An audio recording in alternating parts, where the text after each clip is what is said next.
escaping the shadows. I know it's hard to put one foot in front of the other.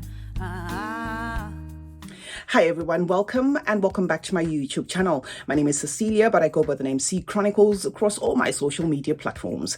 Now, if you're new on this channel and you aren't subscribed but you like fragrance related content, please do consider subscribing and joining the family. And to those who are returning, thank you so much for their continued support. Welcome to today's video, guys. We have in the house Khair Fusion from the house of Paris Corner, and this is the bottle. Now, if you have been following what Paris Corner has been doing, you will know that this becomes bottle number 3 or 4 that comes, in this shape and form, except for the colors. They have given us they have given us a Kaheela Yum Pistachio clone in the same bottle, a Gisa in the same bottle, and of course this Khair Fusion, drawing its inspiration from Kaheela's sparkling lychee, right? So I'm going to spray this one on my arm and then I'm going to give you my thoughts, right? So we are to expect a lychee, of course, from this because it does say Khair Fusion, but drawing its inspiration from that Kaheela's sparkling lychee. Now, I haven't put my nose on the Kaheela sparkling lychee, but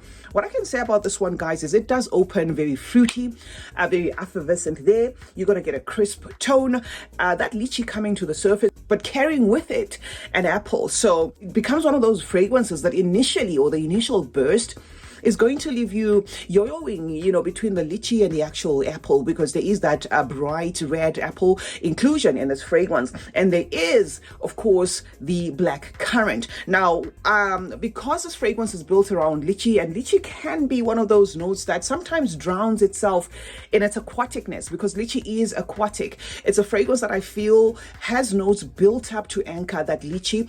And it is the inclusion of the apple and the black currant that kind of give weight to that lychee. And if I'm not mistaken, a double dose of vanilla, adding like a sweetness to it so that you do actually enjoy that lychee burst. So it does, of course, live to the lychee. They didn't call theirs lychee, guys, but I'm saying, drawing its inspiration from Kaheela's sparkling lychee, obviously you are to expect that lychee, and I am, of course, smelling that lychee. This one is actually called Khair Fusion from the house of Paris Corner, right? In the mid, you are to expect some florals there, very soft florals, not enough to disturb, the theme of this fragrance, which is that fruity tone. So there's going to be a rose that comes into the mix. Nice fresh rose. It's not a green leaning rose. And there's going to be a jasmine. The jasmine as well in this is not indolic, so it's just the florals that are here added, possibly to give it a twist and to give it somewhat of a, some pages, but it still maintains itself as a linear fruity scent. The fragrance in itself also speaks to me as being young, upbeat, something that some might even call juvenile, but I find this DNA as being a fun DNA. And when I say juvenile, I'm not saying it's childish. I'm just saying it is a DNA that is easy on the nose for anybody across all ages. It doesn't give me a mature tone. It also comes across as, a summery DNA because of that fruity, sparkling, fizzy build up of what it presents as. There is also supposed to be some woods in the base of this fragrance, cedar to be specific, but it doesn't, to my nose, at any point become a woody scent. It actually keeps to the theme of that fruitiness. Now, this fragrance, guys, if you have smelt Kaheela's Eden Juicy Apple, kind of feels as though it is not cut from the same cloth, but vibes in the same way. But all you have to do is use a mental shortcut of that apple becoming more of the lychee. That is what I get. So there's going to be a familiarity in this DNA, especially if you've been following the Kaheela trend.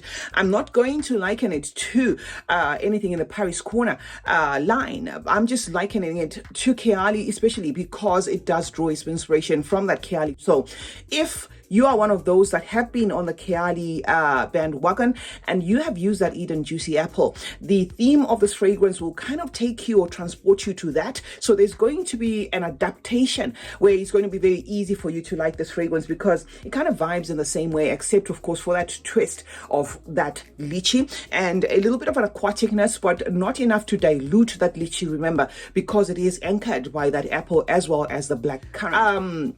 The occasion, the season for this is going to be summer toned, although of course, if you're one of those people that do not like your fragrance working not over time, especially in the cold, you can wear this. It doesn't give me a winter DNA. It gives me a warm weather. It gives me a daytime DNA. It gives me a summer DNA because of that fun, fruity twist in it. So if you are the sort of person that doesn't like your fragrances beast mode, for example, then you can wear this one in winter. But of course, we wear what we want to wear. I'm just trying to, make sure that I give you as much, or I drop as much examples as possible when it comes to this DNA. Now, unfortunately, guys, because it is themed around that fruity tone, especially the crisp fruit there, which is of course that lychee, that Kenten aquatic, it does have performance issues, at least to my nose. It's a fragrance that I find having to either overspray, or if I am to spray my normal sprays, it's a fragrance that I have to top up in the 4-hour mark, somewhere thereabouts. And this of course is in the blazing heat,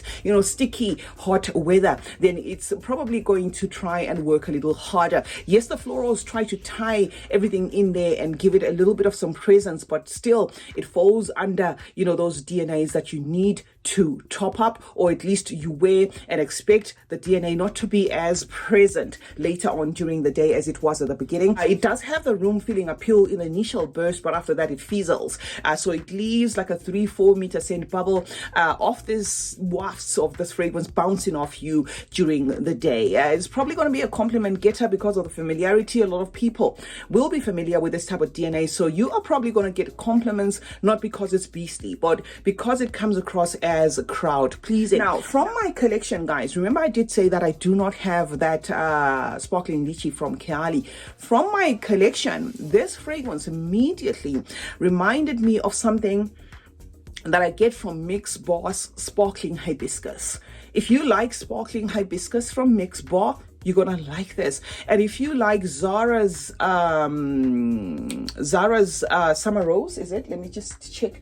And if you like fragrances like Zara's Wonder Rose, then you are going to find yourself liking this fragrance. I'm not saying it's a dupe of that, but I'm just saying it kind of vibes in that same theme of a fragrance, in case you were wondering, or in case you can't get, or you haven't gotten your nose on the sparkling lychee, in case you can't get your nose on this. If you have come across that hibiscus, that sparkling hibiscus by Mix Bar, then something in this is not going to shock you. It's going to come across as a DNA that, okay, you've smelled before, right? So yeah, that is what I can say, guys, about this fragrance.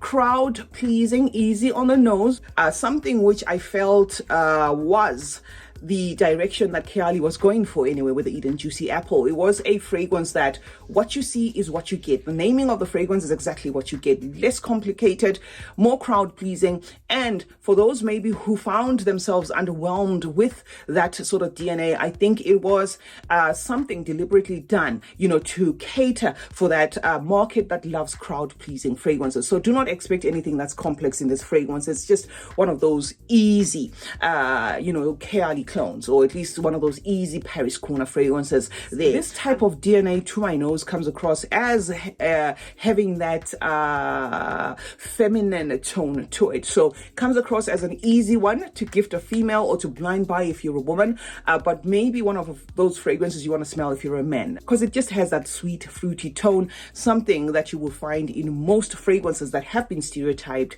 as feminine. CeeChronicles is my name. Thank you so much for joining me today. Let's meet in the comment section, guys, where we'll obviously discuss more about this particular fragrance and some of the ones that they are dropping on the market, because yes, Paris Corner is not resting. They seem to be doing a fast fingers first there when it comes to the clones, because what's happening is it does look like the Middle Eastern companies are choking themselves out when it comes to the DNAs there. So it has become kind of like a fast fingers first, at least to me, where you grab the latest DNA and then you grab the money. So Paris Corner moved very fast when it comes to this. So I'd like to know your thoughts about this and the other ones. The only one that I haven't smelled and have in my collection is that grayish one that draws its inspiration from Gisa, and that is because when I bought my the one that draws inspiration from the yam pistachio,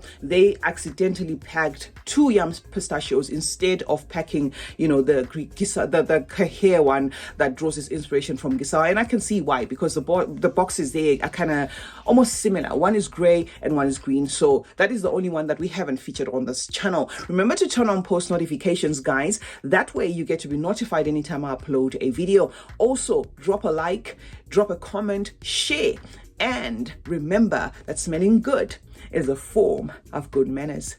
Cheers.